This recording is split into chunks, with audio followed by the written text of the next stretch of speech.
السلام علیکم ورحمۃ اللہ وبرکاتہ۔ محترم ناظرین، ایک وقفے کے بعد پروگرام علم و حکمت میں محمد عبد المنتقم آپ کو دل کی گہرائیوں سے خوش آمدید کہتا ہوں۔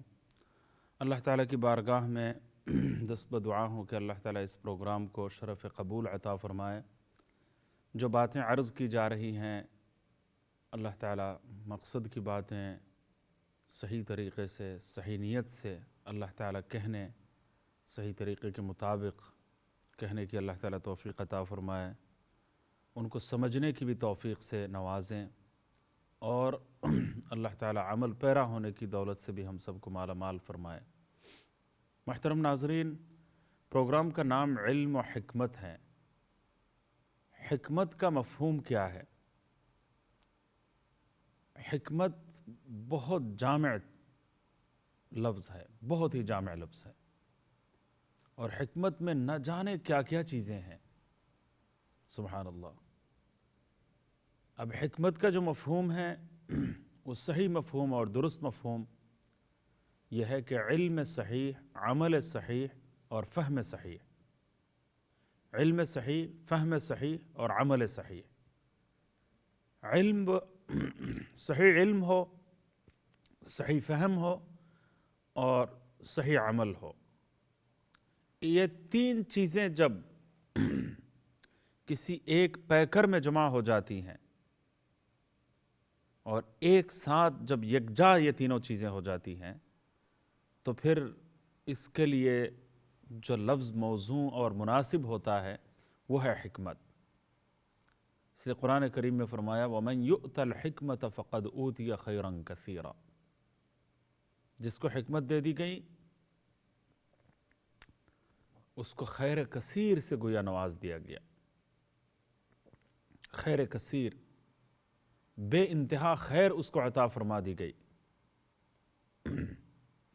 اس لیے حکمت کی دعا کرنی چاہیے، اللہ تعالیٰ سے حکمت مانگنی چاہیے۔ اللہ اکبر۔ یہ جو سمجھ ہوتی ہے نا انسان میں، وہ کبھی وہ سمجھ میں بھی ٹھیڑھا پن آ جاتا ہے، کج فہمی جس کو کہتے ہیں۔ تو کج فہمی آ جائے تو سیدھی سی بات سمجھنے میں بڑی دقت ہوتی ہے، معمولی سی بات، سیدھی سی بات، آسان سی بات دماغ میں نہیں آتی، سمجھ میں نہیں آتی، اور انسان میں کجی پیدا ہو جاتی ہے۔ یہ بہت خطرناک بات ہے۔ اللہ تعالیٰ کسی کو صحیح علم بھی عطا فرما دے، صحیح فہم اور صحیح سمجھ بھی عطا فرما دے، اور اس کے مطابق صحیح عمل کی توفیق سے بھی نواز دے، تو اتنی بڑی نعمت ہے کہ دنیا میں اس سے بڑھ کر کوئی اور نعمت ہو نہیں سکتی۔ اس روئے زمین پر اس سے بڑھ کر اور کوئی نعمت نہیں ہو سکتی۔ ہمارے ایک بزرگ صاحب قلم شخصیت ہیں، بڑے کالم نویس، وہ کافی بڑی عمر کے، تو وہ کہنے لگے، ایک مرتبہ انہوں نے اپنے مضمون میں لکھا تھا کہ دنیا میں کوئی ایسا آدمی اگر سامنے آ جائے کہ جو غلط سلط باتیں کر رہا ہو اور الٹی سیدھی باتیں سنا رہا ہو، اور وہ یہ سمجھ رہا ہو کہ بہت ہی کام کی باتیں وہ سنا رہا ہے، اور اپنے ذہن کے مطابق اور اپنی سوچ کے مطابق وہ یہ سوچ رہا ہے کہ میں تو بہت جو ہے وہ گل کھلا رہا ہوں، اور بڑے حکمت کے آبشار مجھ سے جاری ہو رہے ہیں، اور نہ جانے میں سب کو مبہوت اور ششدر کر رہا ہوں اپنی باتوں سے، تو وہ خود تیسمار خان بنا ہوا ہوتا ہے، حالانکہ اس کی سمجھ بھی ناقص اور فہم بھی بہت ناقص، بد فہمی ہوتی ہے، جیسا کہ بد ہضمی ہوتی ہے اس کی بد فہمی ہو رہی ہوتی ہے، تو عجیب کیفیت ہوتی ہے۔ تو انہوں نے کہا کہ ایسے موقع پر مجھے بس نیند آ جاتی ہے، ایسے لوگ آدمی سے میں مقابلہ بھی نہیں کر سکتا، تو بس وہ آرام کے ساتھ مجھ سے بس سنا نہیں جاتا، اور طبیعت اکتا جاتی ہے، اور پھر طبیعت یہ فیصلہ کرتی ہے، میری فطرت ایسی باتیں سنتے ہوئے یہ فیصلہ کر لیتی ہے کہ سو ہی جاؤں بس یہ کیفیت ہوتی ہے، عجیب کیفیت ہوتی ہے۔ کیسے کیسے لوگ ہوتے ہیں، کیسی کیسی باتیں ہوتی ہیں۔ ایک صاحب ایک مرتبہ ہمارے استاد کے پاس آئے، بڑے مفتی صاحب کے پاس، تو وہ اپنی باتوں پر اعتماد کروانے کے لیے، اعتماد دلانے کے لیے وہ یہ کہہ رہے تھے، یعنی وہ استاد فرما رہے تھے کہ بھئی یہ جو ساری باتیں آپ لے آئے ہیں تو یہ تو یک طرفہ ساری باتیں ہیں، اب یہ ایک آپ کا سٹیٹمنٹ ہے، اب صرف اس پر جو ہے ہم کوئی تحریری رائے نہیں دے سکتے یک طرفہ کسی کی بات سن کر۔ تو وہ صاحب بتا رہے تھے کہ حضرت آپ مجھے بتائیں کہ ایک اللہ پر آپ کو یقین ہے؟ ایک اللہ پر آپ کو یقین ہے؟ تو حضرت نے وہ سمجھیے، بعض لوگ یہ کہتے ہیں بس اگر آپ ایک اللہ پر یقین ہے تو یہ رکھیں اور اعتماد کریں اس پر۔ تو استاد جی نے فرمایا تھا فوراً اسی وقت، کہا کیا جواب دیں گے؟ یہ جملے ایسے ہوتے ہیں کہ ان کا جواب نہیں بن پاتا۔ تو کہا کہ آپ پر میں اعتماد کروں یا نہ کروں، آپ کے قابل اعتماد ہونے اور نہ ہونے سے اللہ پر ایمان کا کیا تعلق ہے؟ اللہ پر ایمان تو میرا ہے، لیکن اس سے، اس ایمان کے ہونے سے آپ کا سچا ہونا کیسے ثابت ہو جاتا ہے؟ آپ کا سٹیٹمنٹ مکمل طور پر شک و شبہ سے بالاتر ہو جائے گا، اور آپ کی بات یقینی طور پر تسلیم کی جائے گی۔ ایسا یہ دلیل کیسے بن سکتی ہے؟ اس بات کی دلیل یہ جملہ کیسے بن سکتا ہے؟ تو انہوں نے فرمایا تھا کہ اللہ پر یقین کے ساتھ آپ کی اس بات کے سچ ہونے یا غلط ہونے کا کیا تعلق ہے؟ تو وہ خاموش ہو گئے، جواب نہیں بن پایا ان کا۔ تو وہ اس طرح کی باتیں کر کے بعض لوگ جو اپنے باتیں باور کرا لیتے ہیں، وہ کتنی حماقت کی بات ہوتی ہے، لیکن اس کو بھی وہ ٹھونس دیتے ہیں اور لوگوں کو خاموش بھی کر دیتے ہیں۔ تو اس سے جو کوفت ہوتی ہے، اس سے جو صدمہ ہوتا ہے، اس سے جو تکلیف پہنچتی ہے، اور ایسے لوگوں کے ساتھ چلنا، زندگی گزارنا اتنا مشکل ہوتا ہے اس ٹھیڑھا پن کی وجہ سے، تو میں بتاؤں کہ اس تکلیف کو، یعنی انسان گویا تنہائی کی زندگی کو ترجیح دے اور آرام اور عیش کی زندگی کو اور گھروں کو چھوڑنا گوارا کر لے، لیکن کسی بد فہم کے ساتھ، کسی ٹھیڑھے انسان کے ساتھ، ایسا انسان جس کو بات سجھائی نہیں دیتی، بات سمجھ میں نہیں آتی، صحیح بات سمجھ میں نہیں آتی، فہم صحیح سے جو عاری ہے، علم صحیح سے بھی عاری ہے، فہم صحیح سے بھی عاری ہے، خالی ہے، تو اس کے ساتھ آپ کو کوئی کروڑوں روپے دے دے اور یہ کہے کہ اس کے ساتھ زندگی گزار لو، تو آپ سمجھیں گے کہ مجھے روٹی چٹنی کی زندگی بہتر ہے، میں کسی اور معمولی سے گھر میں زندگی گزار لوں گا، روٹی چٹنی پر گزارا کر لوں گا، تنگی اور ترشی کی زندگی گزار لوں گا، اور یہ دولت اور روپے پیسے کی جو ریل پیل ہے اس سے میری توبہ، میں کسی اور جگہ چلتا ہوں اور مجھے بس میری جان چھوڑ دی جائے، یہ آپ کہنے پر مجبور ہو جائیں گے۔ یہ بات میں اس لیے سمجھا رہا ہوں کہ علم صحیح اور فہم صحیح کتنی بڑی بات ہے۔ ہر جگہ افراط ہے یا تفریط ہے۔ افراط ہی کیا مطلب؟ حد سے تجاوز کر جانا، آگے بڑھنا۔ بعض قرآن کریم نے وقالت الیہود عزیر ابن اللہ وقالت النصارى عیسیٰ مسیح ابن اللہ، یہ آیات، بعض مذہب کے لوگوں نے حضرت عزیر علیہ السلام کو اللہ کا بیٹا بنا دیا، نبی کو بڑھاتے بڑھاتے اللہ تعالیٰ کے درجے تک پہنچا دیا انہوں نے، اور بعض نے حضرت عیسیٰ علیہ السلام کو، جو بلا شبہ اللہ تعالیٰ کے عظیم پیغمبر تھے، رسول تھے اور میسنجر آف اللہ تھے، جن کی نبوت اور رسالت کا اقرار ہمارے اوپر فرض ہے۔ حضرت عیسیٰ علیہ السلام کی نبوت اور رسالت کا بھی اگر کوئی انکار کر دے تو وہ دائرہ اسلام سے خارج ہو جائے گا، اور کسی بھی نبی کی ادنیٰ تنقیص وہ قابل گردن زدنی معاملہ ہوتا ہے۔ بہت ہی قابل گرفت ہے حکومت اس قانون پر عمل پیرا ہو، عدالتی کارروائیاں اس کے خلاف کی جائیں۔ یہ قانون اپنے ہاتھ لینے کی بات میں نہیں کر رہا، نہ اس کا جواز ہے، نہ اس کی کوئی گنجائش ہے، لیکن کسی بھی نبی کے خلاف یہ کوئی حرکت کرے تو وہ قابل سزا عمل ہے، اتنی اہمیت اسلام میں ہے۔ لیکن کتنے لوگ ہیں جنہوں نے حدود سے تجاوز کیا، آگے بڑھ گئے اور اللہ کا بیٹا بنا دیا، اللہ کا جز بنا دیا۔ یہ بھی مبالغہ ہے، یہ بھی حدود سے تجاوز ہے اسلامک سٹیٹمنٹ کے مطابق۔ خیر، حدود سے تجاوز کسی بھی طور پر درست نہیں ہے، اور پھر تفریط بھی درست نہیں ہے۔ جہاں افراط درست نہیں ہے وہاں تفریط بھی درست نہیں ہے۔ نیچے اتر جانا، انبیاء کرام علیہم السلام کی شان میں اگر کوئی گستاخی کرنا شروع کر دے، ان کی تعظیم بجا نہ لائے، ان کی تنقیص کے مترادف کوئی کام اگر سرزد ہو جائے تو کتنی خطرناک بات ہوتی ہے، کتنی بھیانک بات ہوتی ہے۔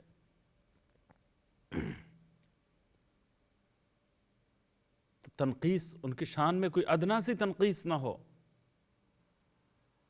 آپ صلی اللہ علیہ وسلم نے منع فرما دیا کہ مجھے دوسرے نبیوں کے مقابلے میں اس انداز میں نہ بڑھاؤ کہ ان کی تنقیص لازم آئے، ان کی تعظیم کی خلاف ورزی لازم آئے، اس سے ان کا کوئی نقص کا پہلو نکلتا ہو۔ ایسا انداز اگر اختیار کیا جائے تو یہ منع ہے۔ اس سے آپ صلی اللہ علیہ وسلم نے منع فرمایا کہ میری فضیلت بیان کرتے ہوئے دوسرے کسی نبی کی بھی تنقیص لازم آئے، یا ان کی توہین کا، تنقیص کا یا تعظیم میں کمی کا کوئی پہلو نکلتا ہو، تو یہ انداز ہرگز درست نہیں ہے۔ ہر نبی کی شان اور احترام بجا لاتے ہوئے اگر تعریف کی جائے تو بات درست ہے۔ تو دیکھیے، اعتدال کا سبق ہمیں دیا گیا ہے کہ نہ تنقیص لازم آئے، نہ توہین کا کوئی پہلو نکلے، نہ تعظیم اور تکریم میں کسی قسم کی کوئی کمی ہو، تعظیم بھی اعلیٰ درجے کی ہو، پوری ہو، ان کی شان، ان کی عزت اور ان کی توقیر کامل طریقے سے ہو، لیکن یہ تعظیم اتنی بھی آگے نہ بڑھے کہ شرک کی سرحدوں کو چھونے لگے، اللہ تعالیٰ کے دائرے میں، اللہ تعالیٰ کی ذات اور صفات کے دائرے اور حدود میں یہ تعظیم داخل ہونا شروع ہو جائے۔ اس کا نام بیلنس ہے، اس کا نام توازن ہے، اس کا نام اعتدال ہے۔ لا تغلو فی دینکم، غلو کا معاملہ نہ کیا جائے، غلو فی الدین سے انسان احتراز کرے۔ تو جہاں پر حکمت نہیں ہوتی وہاں پر یہ باتیں پائی جاتی ہیں، وہاں پر یا تو تنقیص کا پہلو پایا جاتا ہے، تعظیم اور تکریم میں کمی لازم آتی ہے، العیاذ باللہ العلی العظیم، اور کبھی عزت میں اتنا اضافہ اور تعظیم اور تکریم کے نام پر اللہ تعالیٰ کی توحید کے دائرے میں انسان داخل ہو جائے اور شرک کی سرحدوں کو وہ چھونے لگے، یا شرک کے حدوں میں وہ داخل ہو جائے، تو یہ دونوں چیزیں غلو فی الدین ہیں۔ آپ صلی اللہ علیہ وسلم نے فرمایا کہ پچھلی امتیں اسی غلو کے نتیجے میں تباہ و برباد ہوئی، تم میرے بارے میں غلو کا ارتکاب مت کرنا۔ یعنی حضور صلی اللہ علیہ وسلم نے خبردار کیا اور بتایا کہ پچھلے نبیوں کے بعض امتیوں نے غلو کر کے، ان کے نبیوں کے بارے میں غلو کر کے وہ تباہ و برباد ہوئے، تم میرے بارے میں غلو کا ارتکاب نہ کرنا۔ تو خیر، دین کے تمام مسائل میں، جیسا کہ شب برات کا ذکر ابھی میں نے کیا ہے وقفے سے پہلے، تو اس میں افراط بھی نہ ہو، تفریط بھی نہ ہو۔ حد اعتدال میں انسان رہے. بہت ساری بدعات داخل ہو گئی ہیں، ان کا کوئی تعلق دین اور اسلام کے ساتھ نہیں ہے، اور بعض لوگ بالکل انکاری ہو گئے، نفس فضیلت سے بھی وہ انکار کر بیٹھے. تو یہ دونوں باتیں غلط ہیں، دو الگ انتہائیں ہیں، ان دونوں انتہاؤں کے بیچ میں حق کا راستہ ہے. میں کالر کی جانب چلتا ہوں. جی السلام علیکم. وعلیکم السلام مفتی صاحب. جی خیریت سے ہیں ماشاءاللہ. جی فرمائیے. مجھے can I speak in English? ہاں فرمائیے. What does sound mind mean in do you know when it comes to namaz, what does sound mind mean?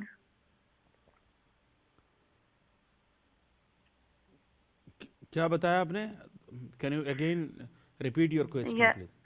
Yeah, like you can't read namaz if you don't have a sound mind. Okay.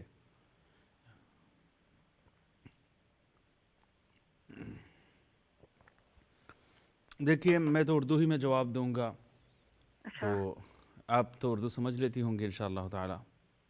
انشاءاللہ. تو میں ابھی انشاءاللہ تعالی بتاؤں گا کہ نماز میں خشوع اور خضوع کی کیفیت یہ مطلوب ہے، اس کا مطالبہ کیا گیا ہے، لیکن اس کے ایک ہی دن میں انسان اعلیٰ درجے میں نہیں پہنچ سکتا کوئی، اور غیر اختیاری امر پر جس کا اختیار نہیں ہے اس کے لیے اللہ تعالیٰ مجبور بھی نہیں فرمائے گا. ہم اپنی سی کوشش کریں، ذہن کو فارغ کریں، یکسو ہوں، اللہ کی طرف دھیان دیں، توجہ دیں، اس کی اپنی سی ہم کوشش کریں. اس میں جتنی کامیابی جس کو حاصل ہو جائے انشاءاللہ اللہ تعالیٰ اسی پر ہمیں معاف فرما دے گا. لیکن وضو سے فارغ ہو جائے، استنجا سے فارغ ہو جائے، کوئی اور کام نہ رہے، ذرا پہلے سے نماز کا انتظار کیا جائے. پھر سب سے پہلا درجہ یہ ہے کہ انسان جو کچھ پڑھ رہا ہے یا کوئی خاتون پڑھ رہی ہیں تو پہلا درجہ یہ ہے فاسٹ اسٹیپ یہ ہے کہ فرسٹ اسٹیپ میں انسان صرف الفاظ کی طرف توجہ دیں.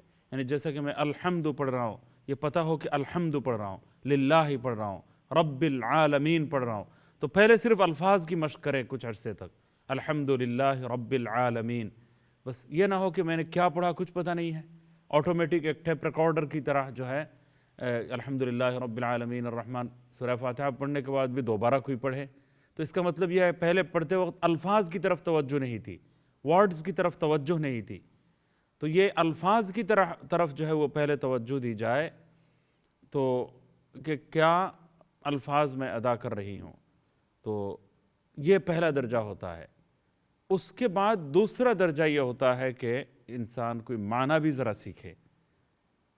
جو آسان جو صورتیں ہیں ان کا ترجمہ کوئی پڑھ لے، تو اس میں پھر ترجمہ پڑھے، پھر تفسیر پڑھے. اس کے بعد جو ہے معنی کی طرف بھی توجہ ہو، میننگ کی طرف بھی توجہ ہو. تو یہ دوسرے درجے میں خشوع اور خضوع میں اور زیادہ اضافہ ہوگا، دل اور زیادہ لگے گا. ہاں دل میں کسی اور خیال کا خود بخود آ جانا یہ ممنوع نہیں ہے یا قابل مذمت نہیں ہے. دل میں خیال لانا اور اگر آ جائے تو اس کو پالنا اور پرورش کر کے اس خیال کو آگے بڑھانا. دکان کا خیال آیا تو میں نے پھر حساب کتاب بھی شروع کر دیا، نفع نقصان کا پیمانہ بھی یہ بھی شروع کر دیا، یہ سلسلہ بھی میں نے شروع کر دیا. تو پھر یہ اس خیال کو اگر میں پالنا، پوسنا، پرورش کرنا اگر شروع کر دوں اور اس کا جتن کرنا میں شروع کر دوں تو یہ بات درست نہیں ہے. اس سے یہ خشوع اور خضوع کے خلاف ہیں. لیکن خود بخود خیالات آ سکتے ہیں، لیکن آپ اس کو نہ رکھیں، اس کو چھوڑیں اور پھر الفاظ کی طرف توجہ دیں، حروف کی طرف توجہ دیں، ورڈز کی طرف توجہ دیں. یہ پہلا سٹیپ ہے. کافی دنوں تک یہ خیال آئے گا تو آپ اس کو پھینک دیں، الفاظ کی طرف دوبارہ توجہ دیں. تیسری مرتبہ آ رہا ہے، چوتھی مرتبہ آ رہا ہے، پانچویں مرتبہ آ رہا ہے تو آپ خیال کو چھوڑیں اور الفاظ کی طرف توجہ دیں. یہ وسوسہ ہوتا ہے. حضرت حکیم الامت مولانا تھانوی رحمۃ اللہ علیہ نے فرمایا کہ وسوسے کا علاج واللہ بے التفاتی ہے، یعنی اللہ کی قسم بے التفاتی ہے. بے توجہی ہے، اس کی طرف توجہ نہ دو، اس کو پالو پوسو مت۔ اب اسی کو لے کر مزید پریشان ہو جاتے ہیں تو اور نئے نئے خیالات آنا شروع ہو جاتے ہیں۔ اس طرح شیطان پھر دھوکہ دیتا ہے، جب تمہارا خیال اتنا زیادہ قوی نہ رہا نماز کی طرف تو اس نماز کا کیا فائدہ، تو اور زیادہ تشویش میں وہ مبتلا کر دیتا ہے۔ تو اس لیے دوسرے اوقات میں اعوذ باللہ من الشیطان الرجیم یا اللہم انی اعوذ بک من ہمزات الشیاطین واعوذ بک رب ان یحضرون، یہ پڑھیں اور آہستہ آہستہ کوششیں شروع کریں۔ اور کوشش کا طریقہ یہ ہے کہ دوسرے تمام کام سے، استنجا سے، باتھ روم وغیرہ سے فارغ ہو کر انسان نماز کے لیے پہلے سے انتظار کریں، اور پھر جب نماز شروع کرے تو پہلا مرحلہ یہ ہے کہ کچھ عرصے تک الفاظ کی طرف دھیان دیا جائے، توجہ دی جائے۔ پھر اس کے بعد جو ہے اس کو اس توجہ اور دھیان کو آگے بڑھانے کا طریقہ یہ ہے کہ معانی سیکھنے کی طرف متوجہ ہوں، اور پھر اس کے بعد جو ہے انشاءاللہ تعالی جب کوششیں جاری رہیں گی تو رفتہ رفتہ آپ کو ترقی حاصل ہوتی چلی جائے گی۔ اللہ تعالیٰ آپ کو اور ہم سب کو اللہ تعالیٰ خشوع اور خضوع کے ساتھ، دھیان اور توجہ کے ساتھ نماز پڑھنے کی توفیق عطا فرمائے۔ ہم تو ظاہر کو ذرا ٹھیک کر لیں، ظاہر طور پر یہ کوششیں ہم کر لیں، اور نماز میں سکون، اطمینان، ظاہری سکون ہم اختیار کر لیں۔ ہم تو تیرے محبوب کی یارب شباہت لے کے آیا ہوں، حقیقت اسے تو کر دے میں صورت لے کے آیا ہوں۔ ہم صورت بنا لیتے ہیں، حقیقت اللہ تعالیٰ بنا دے گا۔ وہ ظاہری شکل صورت جو ہے وہ خشوع خضوع اور خاموشی والی صورت ہم اختیار کر لیں، سنت کے مطابق تمام ارکان اور نماز وغیرہ ادا کریں، انشاءاللہ حقیقت اللہ تعالیٰ پیدا فرما دے گا۔ اور دعائیں بھی کرتے رہیں انشاءاللہ۔ آج چونکہ وقت ختم ہو گیا ہے اس لیے میں اجازت چاہوں گا، دعاؤں کی درخواست ہے۔ السلام علیکم ورحمۃ اللہ وبرکاتہ۔